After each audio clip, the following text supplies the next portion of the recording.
بسم اللہ الرحمن الرحیم۔ مثال الاول، منقول کی تین قسمیں کی تھی، منقول عرفی، شرعی، اصطلاحی۔ تو مثال الاول، اول سے مراد منقول عرفی جس کا ناقل عرف عام ہو۔ منقول عرفی کس کو کہیں گے؟ جس کا ناقل عرف عام ہو۔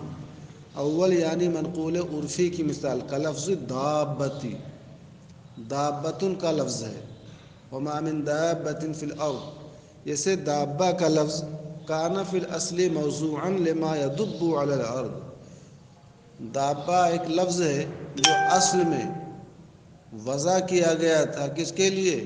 لما یدب علی الارض، ان تمام مخلوقات کے لیے جو زمین پر رہیں گے، زمین پر جو بھی رہیں گے، چاہے وہ چیونٹی ہو، چاہے چوٹا ہو، چاہے سانپ ہو، چاہے بچھو ہو، چاہے کچھوا ہو، اور چاہے جانور ہو، زمین پر ہر چلنے والے کو کہتے تھے۔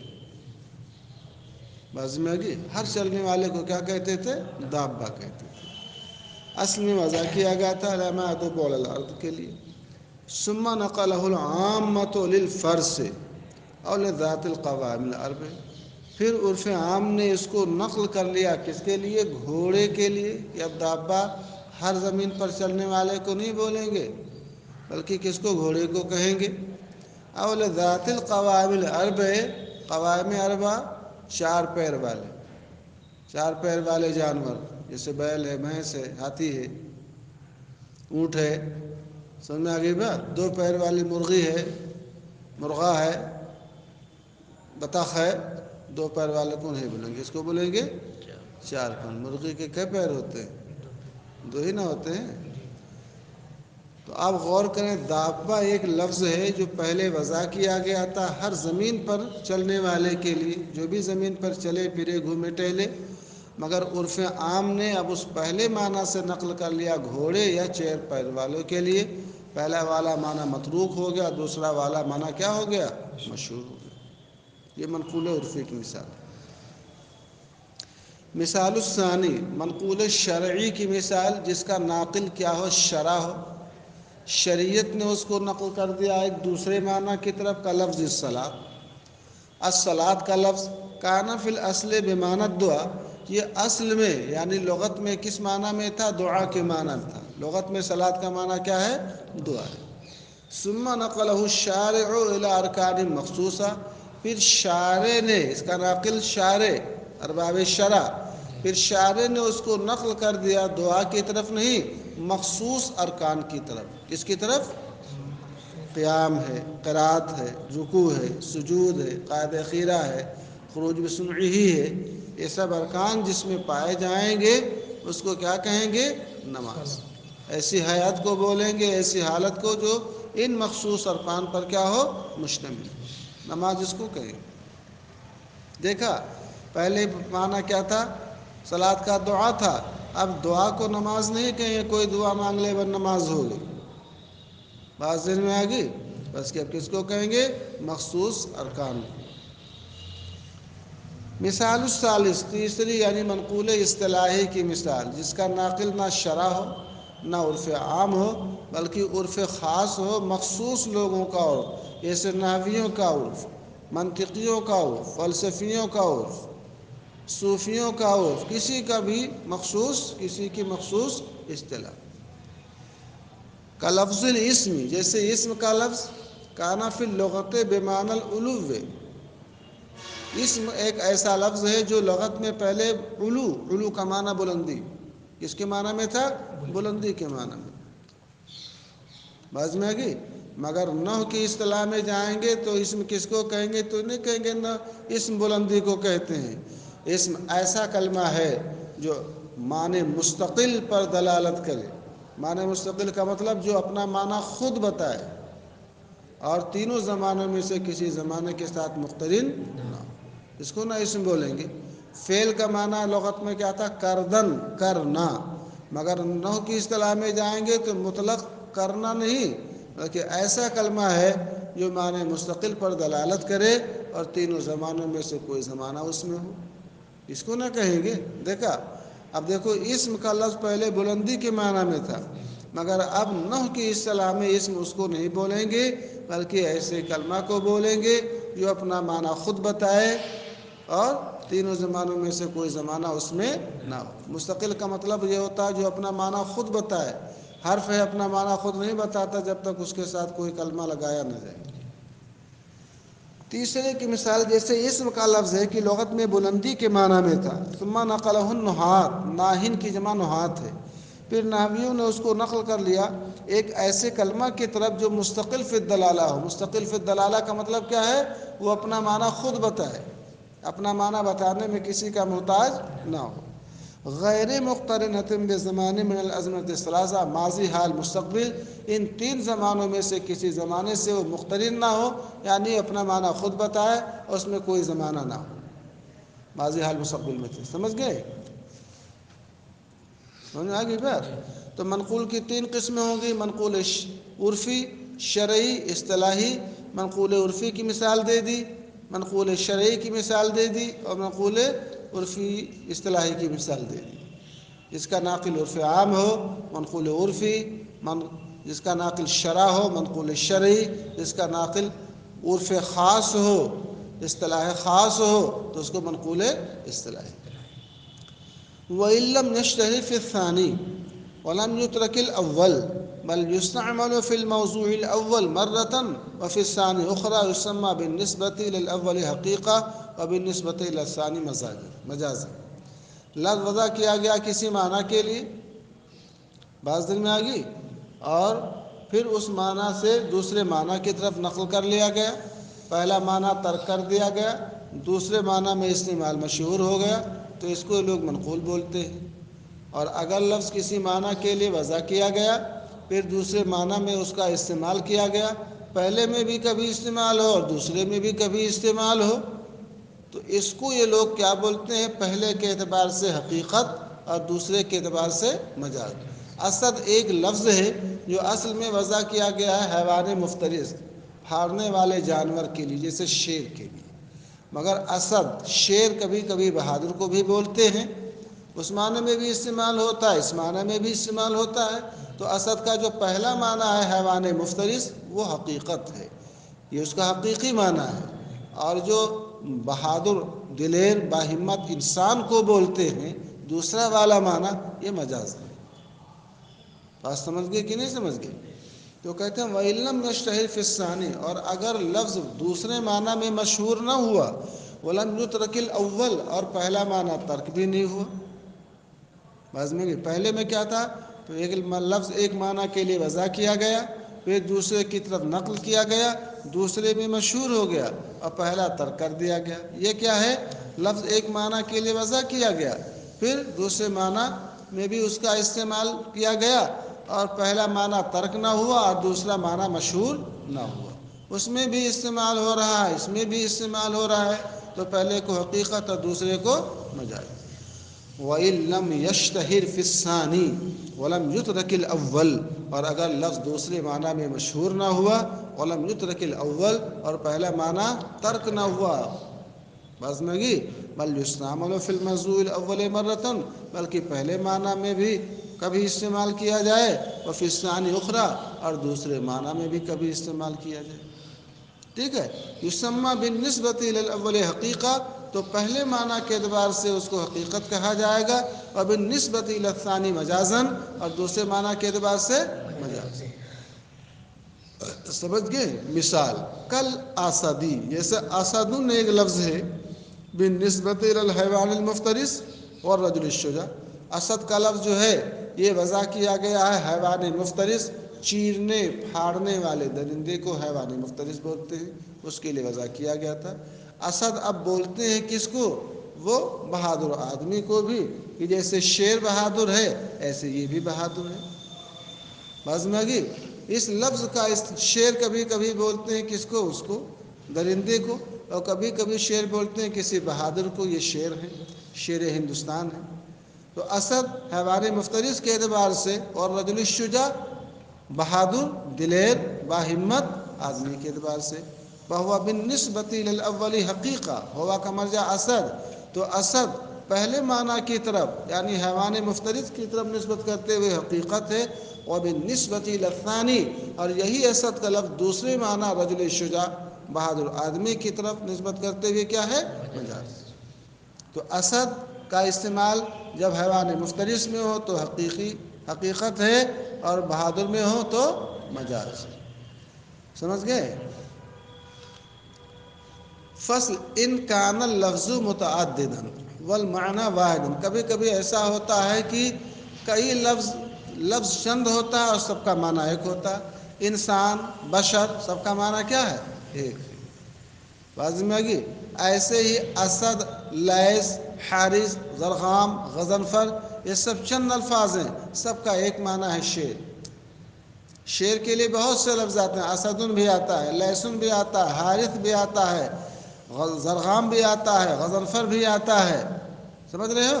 تو لفظ چند ہو سب کا معنی ایک ہو تو اس کو مرادف بولتے ہیں۔ انسان اور بشر پڑھا تھا اس سے پہلے کبرا میں۔ والغیم والغیث، غیم کا بھی معنی بارش کے ہے اور غیث کا معنی بھی بارش کے ہے، مطر کے معنی بھی بارش کے ہے، حطل کا معنی بھی بارش کے ہے۔ دیکھ رہے ہیں؟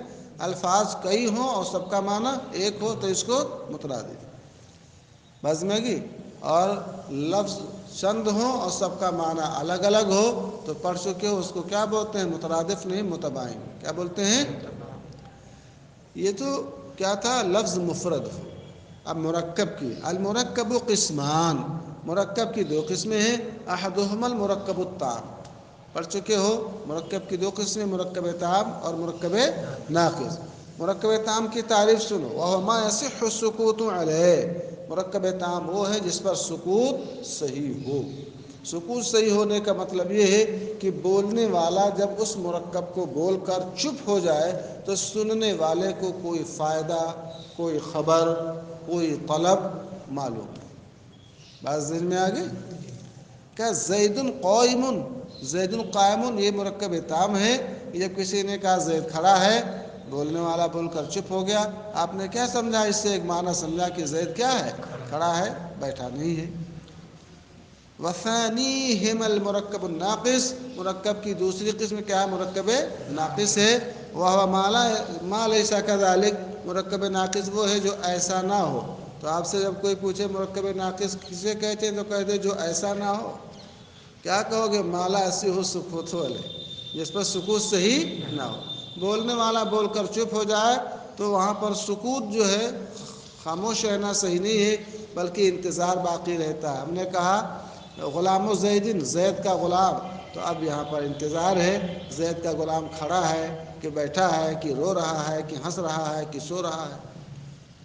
ہم نے کہا الرجل العالم، عالم مرد، تو عالم مرد کیا ہے؟ زندہ ہے کہ مردہ ہے؟ باز میں آگی؟ عالم مرد کھڑا ہے کہ بیٹھا ہے کہ نماز پڑھ رہا ہے؟ یہ ہے کہ نہیں یہاں پر؟ تو مرکب ناقص وہ ہے جو ایسا نہ ہو۔ کیا مطلب؟ اے مالا یصح السکوت علیہ، سمجھ گئے؟ اب مرکب تام کی بھی دو قسمیں ہیں، ایک خبر اور ایک انشاء۔ یقال لأحدہما الخبر والقضیہ، ایک قسم کا نام خبر اور قضیہ ہے، نحوی خبر بولتے ہیں، منطقی اس کو قضیہ بولتے ہیں۔ خبر اور قضیہ کس کو بولتے ہیں؟ ما قصد بہ الحکایت، مرکب تام خبری کس کو بولیں گے؟ جس سے حکایت مقصود ہو، کوئی بات بیان کرنا مقصود ہو، نقل کرنا مقصود ہو۔ مثلا زید کھڑا ہے تو ہم نے کیا کہہ دیا؟ زید قائم، تو اس واقعے کو ہم نے نقل کیا، اس کو بیان کیا، کیا کیا؟ حکایت کیا۔ آپ دونوں پڑھ رہے ہیں یا میں پڑھا رہا ہوں تو اب کوئی کہے کہ پڑھا رہے ہیں، بس میں آگی؟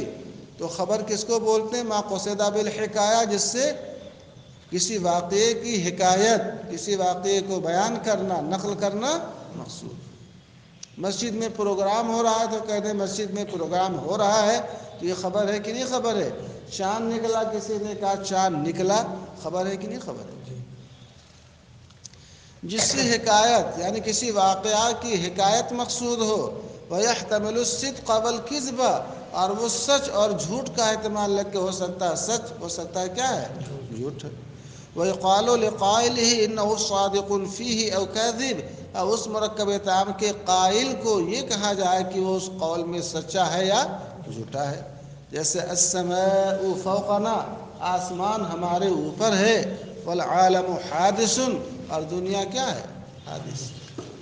تو آسمان ہمارے اوپر ہے، بات نہیں ذہن میں آ گئی. ہم جب نفس الامر کی طرف نظر کرتے ہیں تو یہ کلام کیا ہے؟ صادق ہے. مگر ہم نہ دیکھیں نفس الامر کو.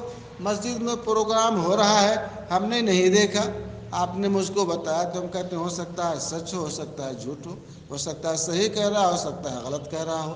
دونوں کا احتمال ہے کہ نہیں غلط ہے؟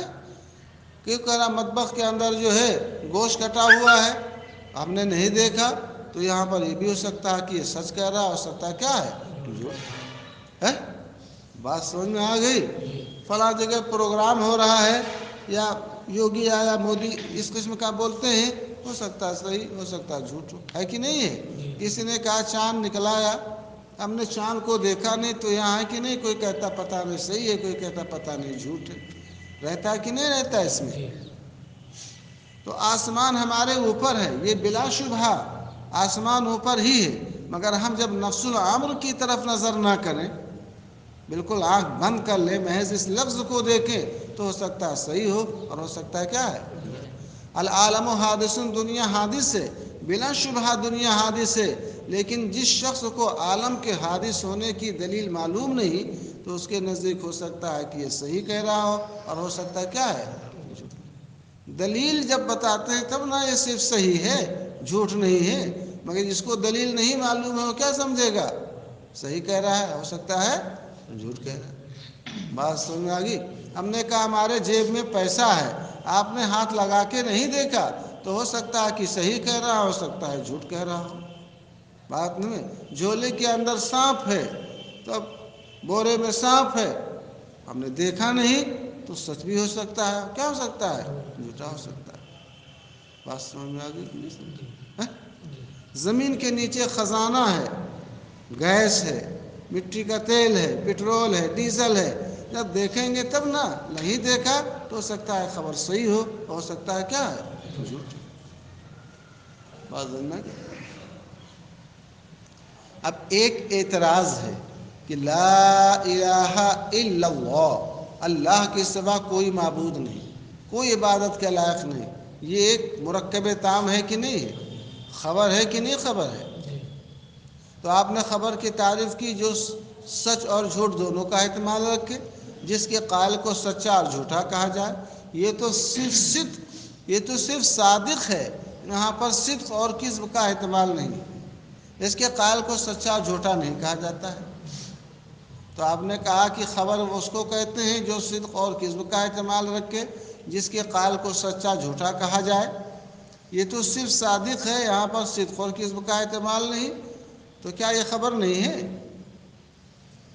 بات ذرا غور سے سمجھنا. تو فرماتے ہیں کہ لا الہ الا اللہ بلا شبہ یہ خبر ہے اور قضیہ ہے. جب ہم اس کی دلیل کو دیکھتے ہیں کہ اللہ کے سوا صرف ایک ہی معبود ہے، کوئی اور معبود نہیں، جب ہم اس کی دلیل کی طرف نظر کرتے ہیں تب یہ کیا ہے؟ صرف صادق ہے. لیکن جس شخص کو دلیل معلوم نہیں ہے، بات نہیں ذہن میں آ گئی، محض اس نے اس کا ایک لفظ سنا، تو ہو سکتا ہے اس کے نزدیک کیا ہو؟ صحیح ہو اور ہو سکتا ہے کیا ہے؟ تو جھوٹا ہو. چونکہ ہمیں اللہ رب العزت کے کلام کے اوپر اعتماد ہے. اس نے فرما دیا قل هو واللہ احد، فرما دو وہ اللہ ایک ہے.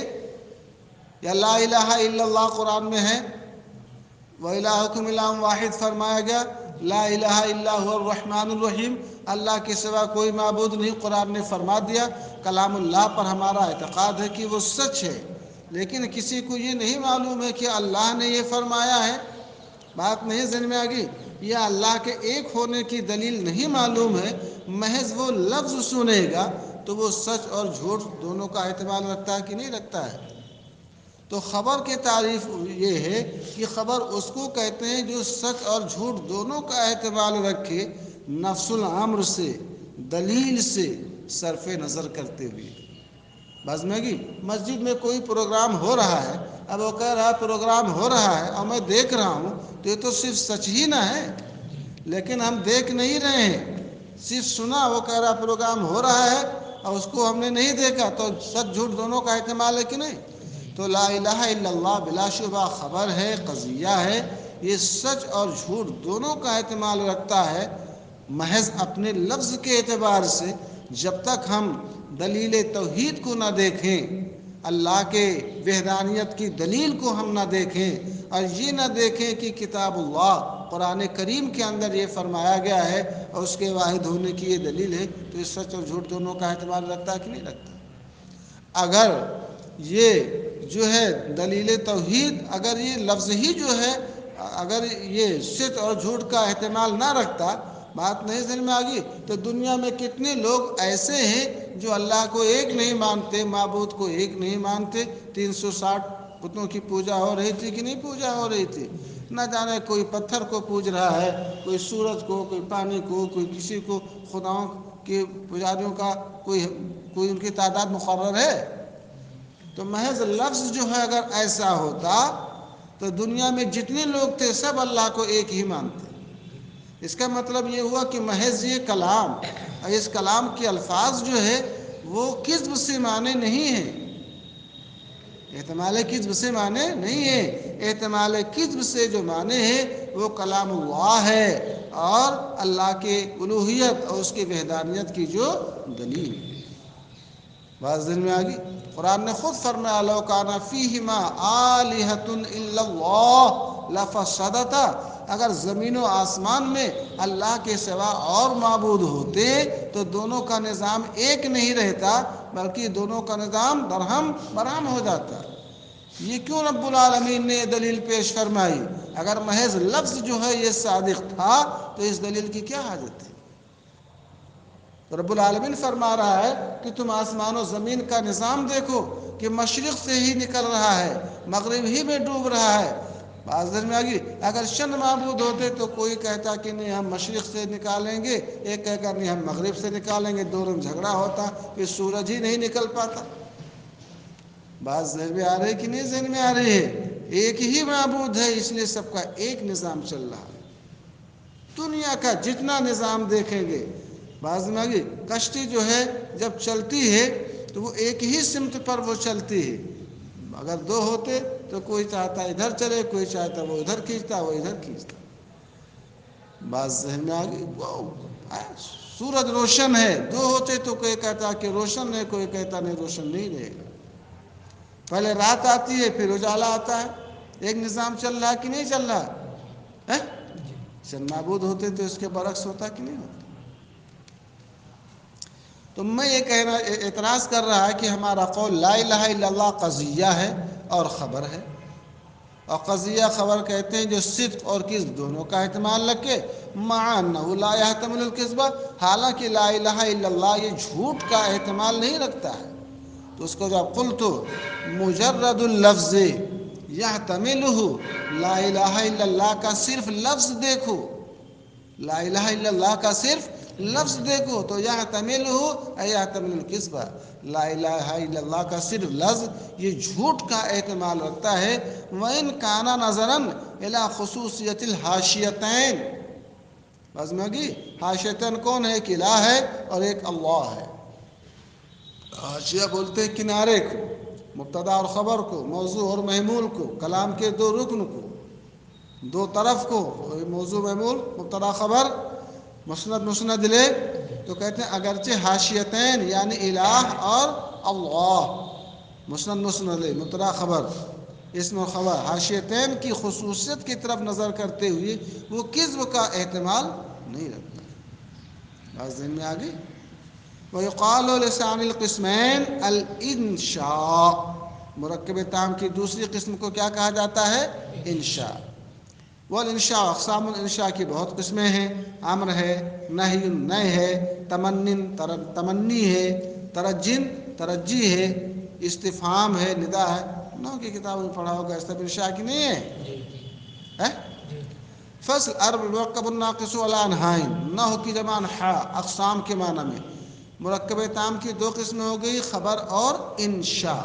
مرکب ناقص کی چند قسمیں ہیں، منہا المرکب الاضافی، ایک تو مرکب اضافی ہے، مضاف مضاف الیہ کا غلام زیدن، جیسے غلام زید، غلام زید پسر زید، مضاف مضاف الیہ کی ترکیب کیا ہے؟ مرکب ناقص ہے کہ لا یصح السکوت علیہ، اس پر سکوت صحیح نہیں ہے۔ ومنها المرکب التوصیفی، ایک مرکب توصیفی موصوف صفت سے جو مرکب ہو، کالرجل العالم، عالم مرد، مرد عالم، مرد دانا، مرد درویش، بات ذہن میں آگی؟ یہ سب کیا ہے؟ موصوف صفت نہ ہے۔ زن نیک، زن پارسا، یہ سب کیا ہے؟ موصوف صفت ہے۔ تو یہ سب مرکب ناقص ہیں۔ ومنها المرکب التقییدی، جو ان میں سے ایک مرکب تقییدی ہے، پڑھ چکے ہو، جس میں جزء ثانی جزء اول کے لیے کیا ہے؟ قید ہو، جیسے فی الدار، جیسے فی الدار، تو فی حرف جار ہے، بس میں آگی، تو فی ظرفیت کو بتاتا ہے مگر مطلق ظرفیت کو نہیں، مطلق جگہ کو نہیں بتاتا ہے۔ یہ فی السوق نہیں ہے، فی البلد نہیں ہے، فی السماء، فی الارض نہیں ہے، بلکہ فی الدار، یہ مقید نہ ہو گیا تو دوسرا جز، یہ پہلے جز کے لیے کیا ہے؟ وہ قید ہے، دوسرا جز پہلے جز کے لیے قید ہے۔ وَهَا هُنَا قَدْ تَمَّ بَحْثُ الْأَلْفَاظ، الفاظ کی بحث یہاں مکمل ہو گئی۔ وَالْآنَ نُرْشِدُكَ إِلَى بَحْثِ الْمَعَانِي، اور اب الفاظ کی بحث کے بعد معانی کی بحث کی طرف ہم آپ کی رہنمائی کرتے ہیں۔ سمجھ گئے کہ نہیں سمجھ گئے؟ بس